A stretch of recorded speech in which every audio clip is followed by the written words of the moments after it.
बोलो श्री परात्मने नमः। अब भगवान आगे के श्लोक में अर्जुन के पहले प्रश्न का उत्तर देते हैं। प्रजहात यदा कामान सर्वान् पार्थ मनोगतान् आत्मन्येवात्मना तुष्टः स्थित प्रज्ञस्तदोच्यते।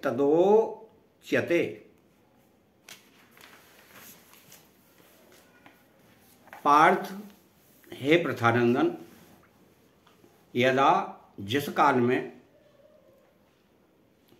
साधक मनोगतान मन में आई सर्वान संपूर्ण कामान कामनाओं का प्रजहाति भली भांति त्याग कर देता है और आत्मना अपने आप से आत्मनि अपने आप में एव ही तुष्टः संतुष्ट रहता है, तदा उस काल में वह स्थिति प्रज्ञ स्थिर बुद्धि उच्चते कहा जाता है।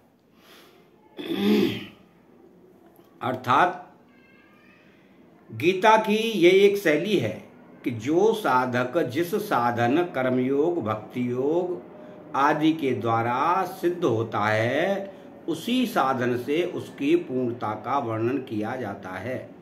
जैसे भक्ति योग में साधक भगवान के सिवाय और कुछ है ही नहीं, ऐसे अनन्य योग से उपासना करता है। 12वें अध्याय का 6वां श्लोक। अतः सिद्धावस्था में वह संपूर्ण प्राणियों में द्वेष भाव से रहित हो जाता है। 12वें अध्याय का 13वां श्लोक। ज्ञान योग में साधक स्वयं को गुणों से सर्वदा असंबद्ध एवं निर्लिप्त देखता है। अतः सिद्धावस्था में वह संपूर्ण गुणों से सर्वदा अतीत हो जाता है। ऐसे ही कर्मयोग में कामना के त्याग की बात मुख्य कही गई है। अतः सिद्धावस्था में वह संपूर्ण कामनाओं का त्याग कर देता है। यह बात इस श्लोक में बताते हैं। प्रजहाति यदा कामान सर्वान पार्थ मनोगतान।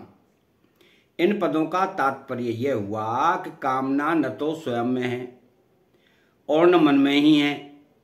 कामना तो आने जाने वाली है और स्वयं निरंतर रहने वाला है। अतः स्वयं में कामना कैसे हो सकती है? मन एक कारण है और उसमें भी कामना निरंतर नहीं रहती, प्रत्युत उसमें आती है। मनोगतान, अतः मन में भी कामना कैसे हो सकती है? परंतु शरीर इंद्रियां मन बुद्धि से तादात्म्य होने के कारण मनुष्य मन में आने वाली कामनाओं को अपने में मान लेता है। जहाती क्रिया के साथ प्र उपसर्ग देने का तात्पर्य है कि साधक कामनाओं का सर्वदा त्याग कर देता है। किसी भी कामना का कोई भी अंश किंचित मात्र भी नहीं रहता। अपने स्वरूप का कभी त्याग नहीं होता और जिससे अपना कुछ भी संबंध नहीं है उसका भी त्याग नहीं होता। त्याग उसी का होता है जो अपना नहीं है पर उसको अपना मान लिया है। ऐसे ही कामना अपने में नहीं है पर उसको अपने में मान लिया है। इस मान्यता का त्याग करने को ही यहाँ प्रजहाति पद से कहा गया है। यहाँ कामान शब्द में बहुवचन होने से सर्वान पद उसी के अंतर्गत आ जाता है। फिर भी सर्वान पद देने का तात्पर्य है कि कोई भी कामना न रहे और किसी भी कामना का कोई भी अंश बाकी न रहे। आत्मन्येवात्मना तुष्टः, जिस काल में संपूर्ण कामनाओं का त्याग कर देता है और अपने आप से अपने आप में ही संतुष्ट रहता है, अर्थात अपने आप में सहज स्वाभाविक संतोष होता है।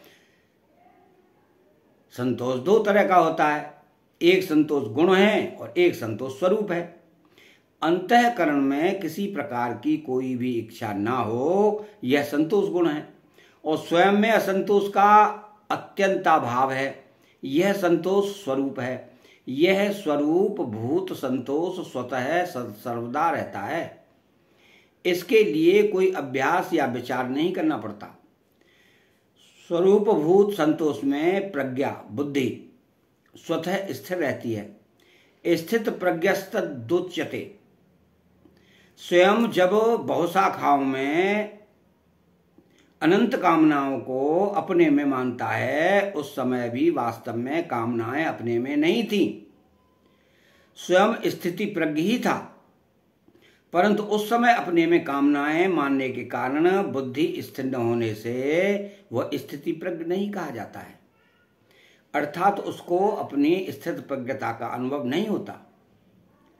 अब उसने अपने में से संपूर्ण कामनाओं का त्याग कर दिया, अर्थात उनकी मान्यता को हटा दिया, तब वह स्थित प्रज्ञ कहा जाता है, अर्थात उसको अपनी स्थित प्रज्ञता का अनुभव हो जाता है।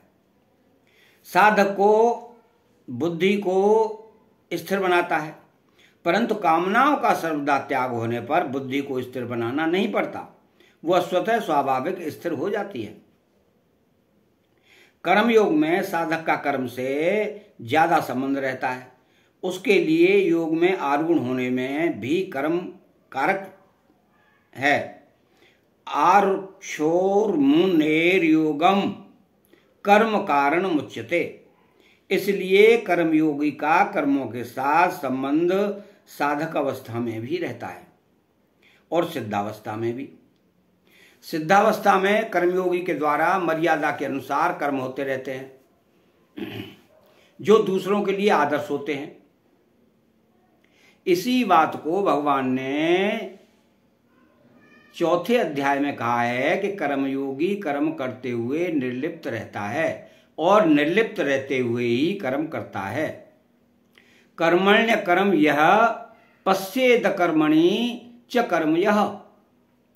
भगवान ने 53वें श्लोक में योग की प्राप्ति में बुद्धि की दो बातें कही थी कि संसार से हटने में तो बुद्धि निश्चल हो और परमात्मा में लगने में बुद्धि अचल हो।